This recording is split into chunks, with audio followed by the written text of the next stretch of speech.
Rihanna, it's your dad calling. I hope this is a good time for you. Can we talk for a bit? I have something to ask you. Oh, hey Dad. What's going on? We just had some dinner a while ago.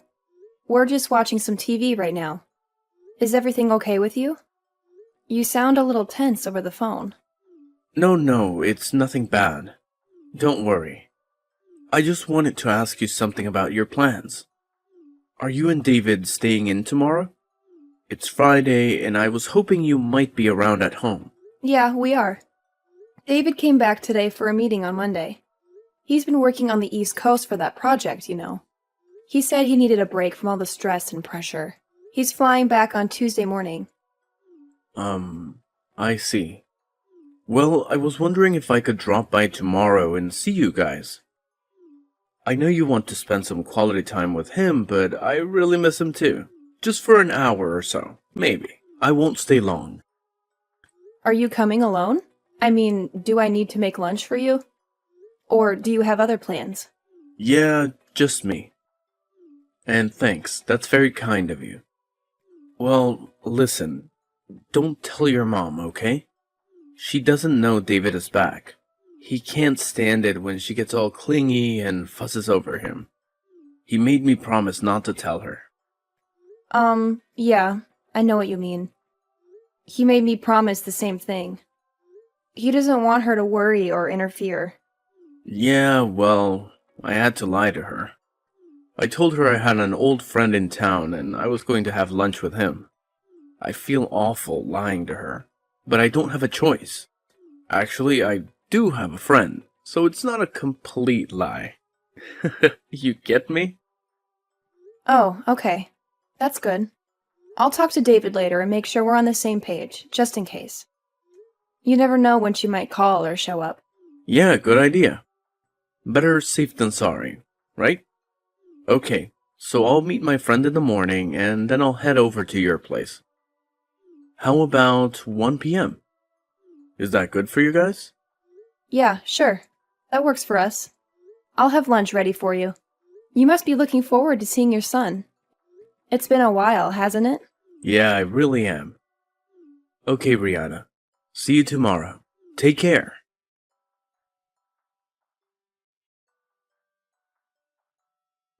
Hello? Rihanna, are you there? Pick up the phone, would you, please? I have something important to tell you. I want you to clean the house tomorrow, and I won't take no for an answer. So, what I want you to do is take the day off from work and drive over here at noon or so. Please start with the living room. It needs a good vacuuming.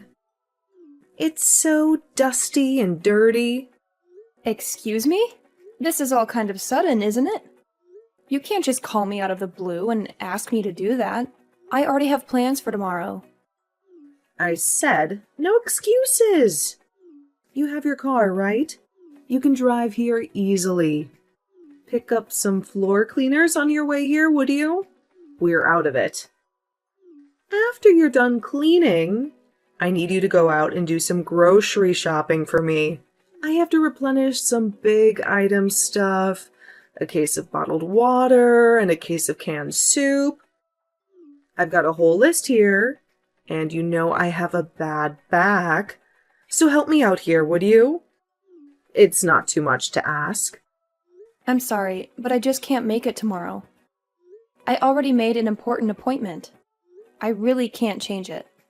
It's something I've been looking forward to for a long time. What did I just say? I said I will not take no for an answer. Besides, what's more important than helping your husband's mother when she's in trouble? You better get your priorities straight, Rihanna. You should be more respectful and grateful to me. Well, my priority tomorrow is that I have an important schedule that I cannot change, no matter what. I'm afraid you're going to have to take that no for an answer. End of story. But I'm willing to help you out on another day. Maybe next week or something. But as for tomorrow, it's not going to happen. I'm really sorry about that. I'm just asking you to do a little cleaning and shopping for me, for Pete's sake. That's the least you can do for your mother. You know, I can't do it myself. I'm old and frail. You should be more caring and helpful. Mom, where do you think I live? You're at least an hour and a half drive away. I can't just pop over there and do the cleaning and shopping and pop back home again. It would take the entire day. And I have other things to do. You can't expect me to drop everything and come running to you. Am I hearing you right? What's an hour and a half drive anyway? That's nothing. You're just lazy and selfish. You know what people call women like you? They call people like you foot draggers. A lazy bum is what you are. I just cannot understand why David even married you. How can you act this way towards your mother-in-law? You should be ashamed of yourself. No matter what you say, I am not changing my schedule, and that's that. No further discussion required. Goodbye. I'm hanging up now. Don't call me again until you calm down.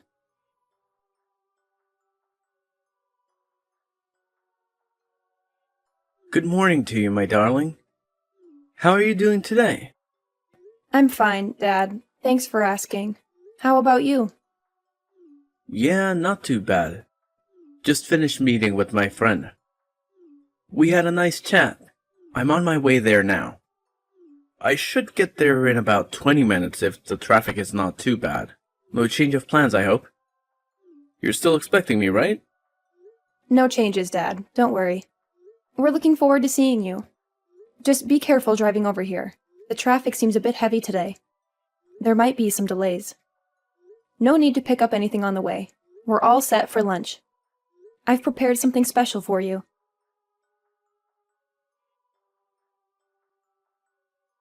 Rihanna, where the hell are you? I thought you would be cleaning the living room about now. I always knew you were lazy, but I didn't realize you were this much of a good-for-nothing slacker. I waited all morning for you. I never thought you would defy me so blatantly. There are consequences for your insubordinate attitude. You do realize that. I hope the living room still needs vacuuming. And you still have to pick up all those items at the grocery store.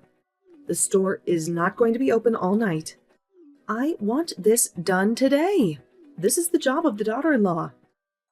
You must get over here right this minute and get to work. I want you here in 30 minutes. No ifs, ands, or buts about it. You hear me, Rihanna? There will be consequences if you disobey me. As punishment for defying me and not showing up as I asked, you are going to have to prepare dinner tonight too. And I'm not talking about slapping a ham and cheese sandwich together. A proper dinner. You got that? Mom, are you finished? You were going on, and I couldn't get a text in edgewise. I thought I told you I wasn't going over there. I have another important appointment that I cannot cancel. I thought you understood. And I thought I told you to give your mother-in-law priority above all others, didn't I? I said my answer was no, and I wanted no further discussion about it. What is so hard to understand about that? You really are one cheeky woman, Rihanna. And to think that my dear son, my precious David, married you.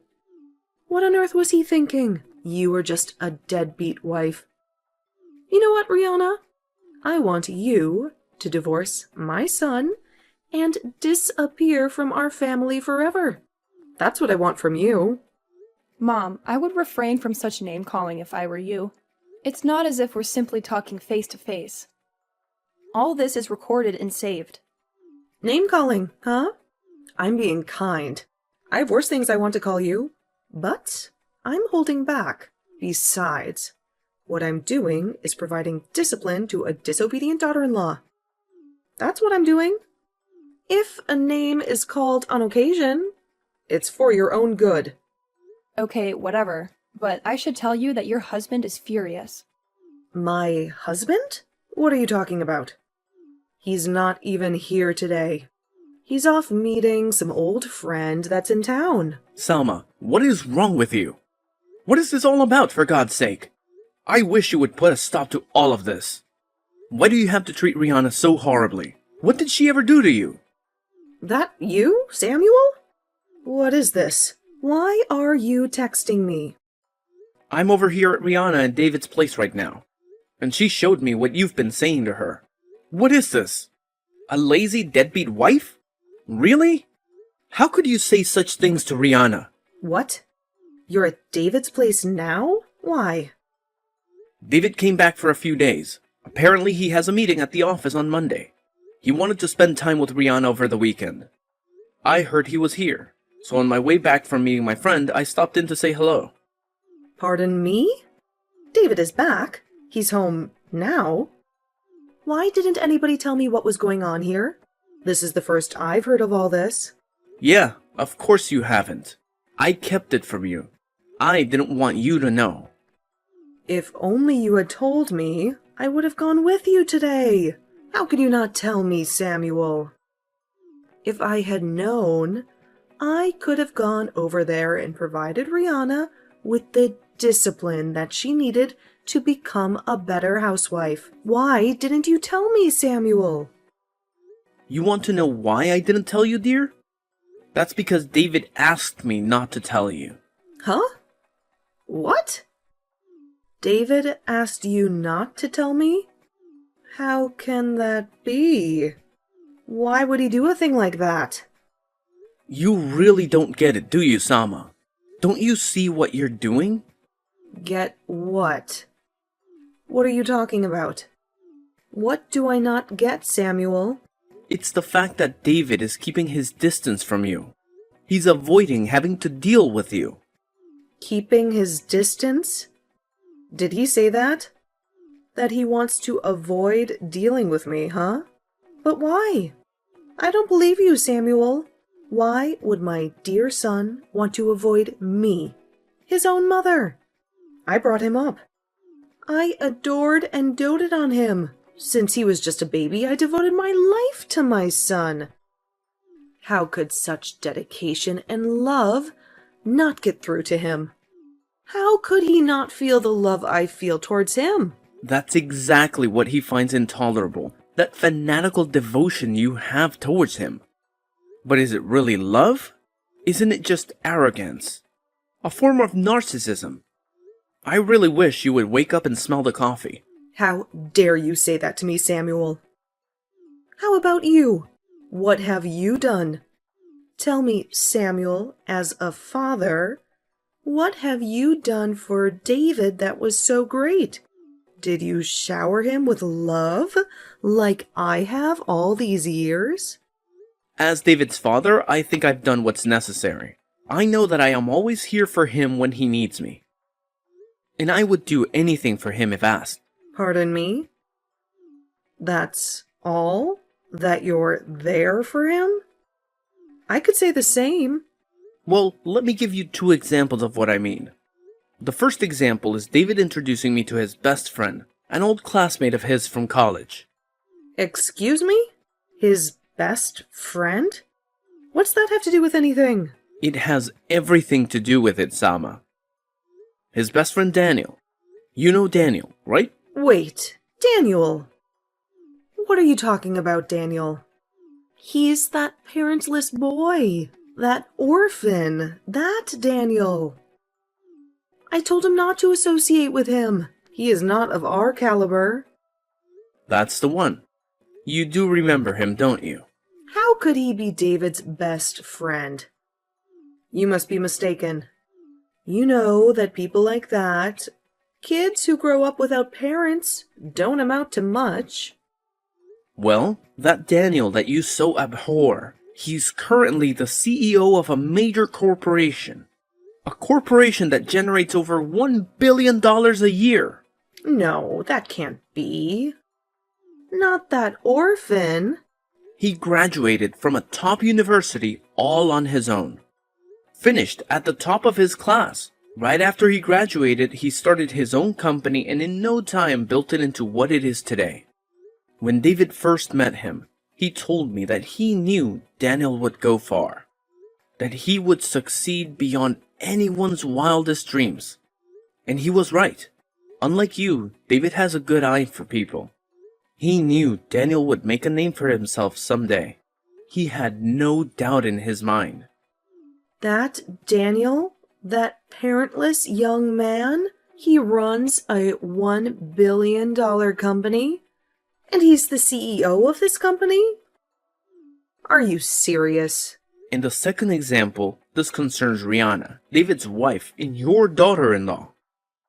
David introduced me to her 2 years before they even got married. He told me that he was in love with her and was seriously thinking about marrying her. He introduced you 2 years before they got married? That's right. At the time, he told me he was going to introduce you to Rihanna right before getting married. As I recall, it was like 2 or 3 months before, wasn't it? He was sure you'd kick up a fuss and would totally reject the marriage outright. Is that why he rejected the nice woman that I was going to introduce to him back then? It was because he was already going out with Rihanna? He was already planning to marry her? Is that what you're saying? That's exactly what I'm saying. And who was this woman you were going to introduce him to anyways? You know her too. It's Sandy from when he was in high school. You remember her. Wait a second. Salma, that's Sandy? Are you out of your mind? Why are you so shocked?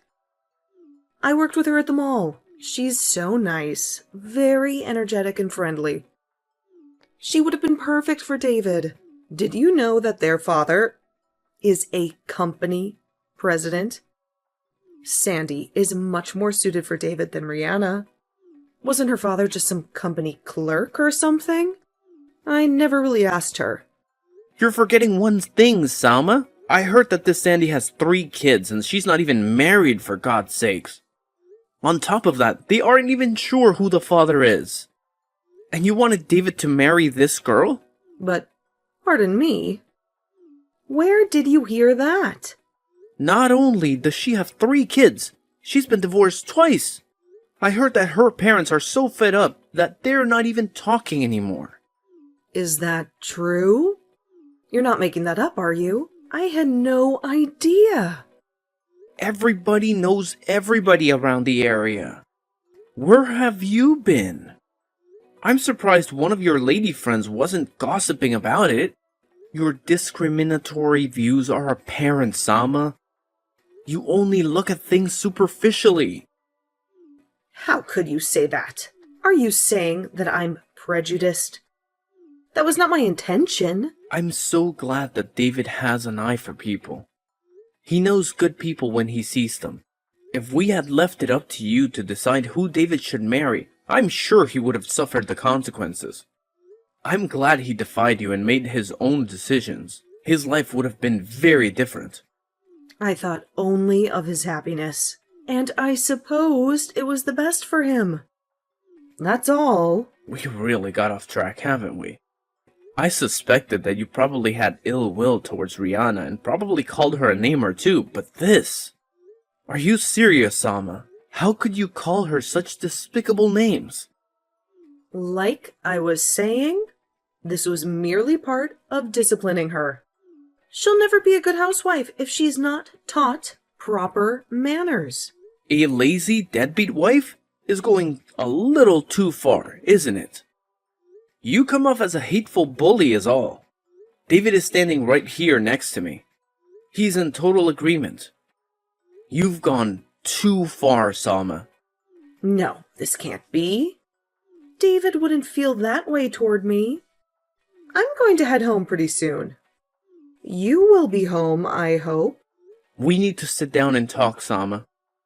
We need to discuss our future. Discuss our future? What are you talking about? 10 years ago, I was forced to accept defeat because of your reaction, your total hysteria. But this time I've had it. There are just too many complications involved this time. I cannot ignore it any longer. Unlike 10 years ago, my mind is set. There is no one who is going to change my mind. You can become enraged all you want. My decision is final. Huh? What do you mean, final? Are you serious, Samuel?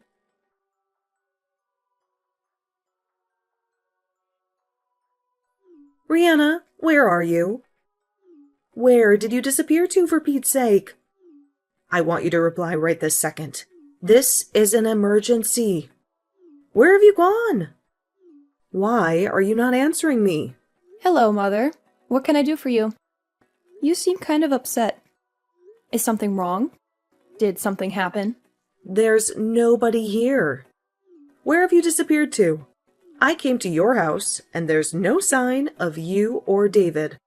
Where are you hiding? Oh, I see what this is about. So you did go to our house. Samuel was right after all. He advised us to move out as soon as possible. I was a little reluctant at first, but he was right after all. I'm glad I took his advice. We're much happier now. My husband's advice? What are you talking about? What do you mean you moved out? Where did you go? No, Salma. He's no longer your husband. He divorced you, remember? He couldn't stand your meddling and your obsession with David. He told you to leave us alone, but you didn't listen. Shut your mouth, you young lady. This is all his fault and Samuel's fault. He just could not comprehend the love and consideration that I devoted to David. Unlike my husband, I was always thinking of my precious son. But David will come around one day. I know it. He'll look back and understand all that I did for him. He'll appreciate me more than you. I see you have not come to grips with what you did, have you? After that harsh condemnation that Samuel gave you, and you still don't understand. What more do we have to do to make you see? You drove David away with your constant interference and your unreasonable demands. You made him miserable and unhappy. What do you mean? You've no right to lecture me. You've only been with David for 3 or 4 years. I brought him into this world and raised him to be the man he is. You will never understand the bond. The almost 30 years that I spent with him. It's a never-ending eternal bond. You can never break it. It was David, your devoted son, that suggested that we move and relocate.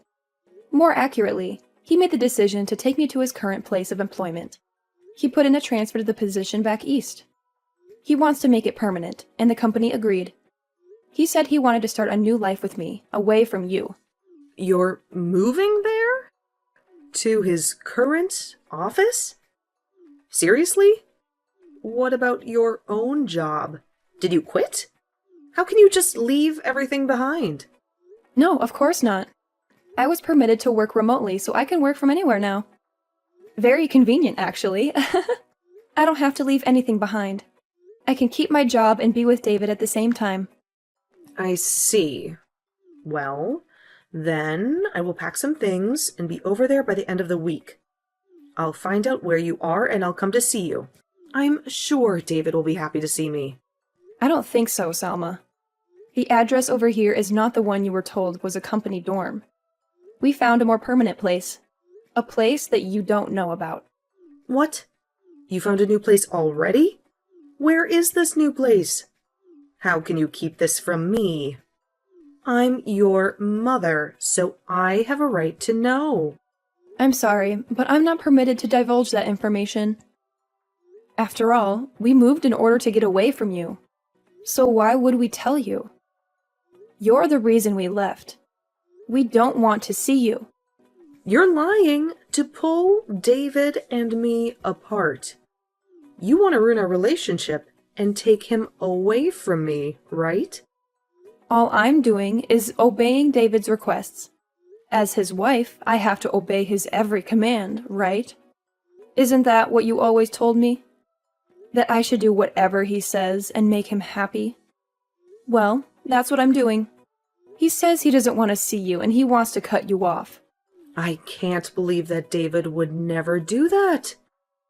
You're lying to me, David will tell me. I'm sure of it. He loves me, so he'll call me and tell me where it is.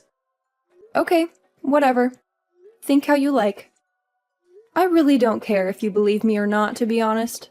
But if you continue to disregard David's feelings, if you continue to deny reality, I'm afraid you'll never see your son again. He's done with you.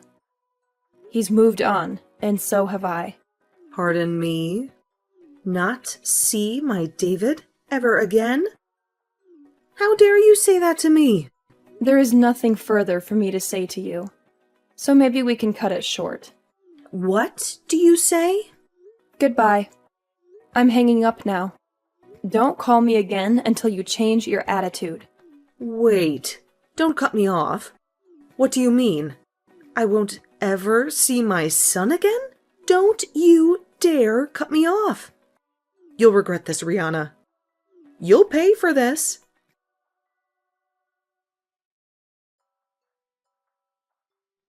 After all, Salma refused to face the truth. No matter how we pleaded, how we reasoned, she wouldn't listen. David was done with her. Her obsessive love for him had pushed him away. But she was blind to it. She loved him too much to let him go. David tried everything to make her see his point of view. He talked to her, he wrote to her, and he even begged her, but nothing worked. He came to us, his father and me, for help. He still loved her. She was his mother, after all. He wanted to fix things, to keep the family together. But it was too late. His parents divorced. He breathed a sigh of relief, telling me one night over dinner, "It's over." He looked calm, serene. His father was the same. He apologized for the delay, for the pain he caused us. He wished he had left her sooner. Maybe then things would have been different. Maybe then I wouldn't have suffered so much. And what about Salma? Well, I heard a rumor, and don't take it too seriously, but it seems she found a new toy, a young man who resembles David. She spent all her money on him, the money she got from the divorce. She ignored all the warnings, all the advice. She threw away everything for him. That's how she is, stubborn and reckless. She never knows when to stop. Maybe that's why she lost it all. And do I feel sorry for her? But for me, no, I don't.